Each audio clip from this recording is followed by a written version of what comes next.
তো আজকে সন্ধ্যে সন্ধ্যে চলে গেছিলাম মা বাড়িতে গিয়ে দেখি পুজো হয়ে গেছে। তো অনেকটাই লেট হয়ে গেছে আমার যেতে, দেখতে পাচ্ছ মায়ের মুখটা কি সুন্দর। তখন আমরা সবাই মিলে খেতে বসেছি, সব বন্ধুরা মিলে এখানে প্রসাদ খাচ্ছি। আর এখানে এটা আমার বড় মামির মেয়ে, আমার ছোট্ট বোনও, ওকে ভিডিও করছিলাম। তারপরে সকালবেলা উঠে এখানে সব ফিস্ট হচ্ছিল, মানে সবাই একসঙ্গে রান্না করছিল। এখানে চিকেন হচ্ছে আর আমরা বসে রয়েছি চিকেন খাবো বলে, টেস্ট করবো বলে আমার বোন আর আমি বসে রয়েছি। তো ওখানে ছোটো মামা চিকেন বানাচ্ছিল, দেখতেই পাচ্ছ রস কষা কষা, দেখতেও কি সুন্দর লাগছিল। তো দেখতে পাচ্ছ কষা কষা বানাচ্ছে। তো আমরা বসে রয়েছি, আমরা দেখছি, গন্ধটা এত দারুণ বেরিয়েছে কি বলবো। তো মাংস করছিল, অনেক কিছুই হয়েছে, ছেঁচড়ার তরকারি হয়েছে, তারপর ভাত হয়েছে। তো দেখতে পাচ্ছ ভাই আগে আগে খেয়ে নিচ্ছে একা একা, আমাদেরকে না দিয়ে। তারপরে আমরা দুপুরবেলা খেতে বসে পড়েছি। এখানে আছে মাছের তেল দিয়ে ছেঁচড়ার তরকারি, আর এখানে মাংস আর ভাত। আমরা বোন আমরা সবাই মিলে বসে পড়েছি, এবার দিদাও বসবে।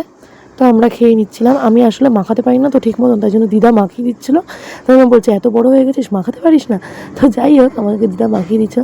তারপরে খেয়ে নিলাম, খাওয়া দাওয়া সব কমপ্লিট করে এবার বাড়ির জন্য রওনা হচ্ছি। দেখতেই পাচ্ছ একটা দুটো ব্যাগ নিয়ে বাড়ির জন্য রওনা হয়ে যাচ্ছি। আজকের জন্য টাটা।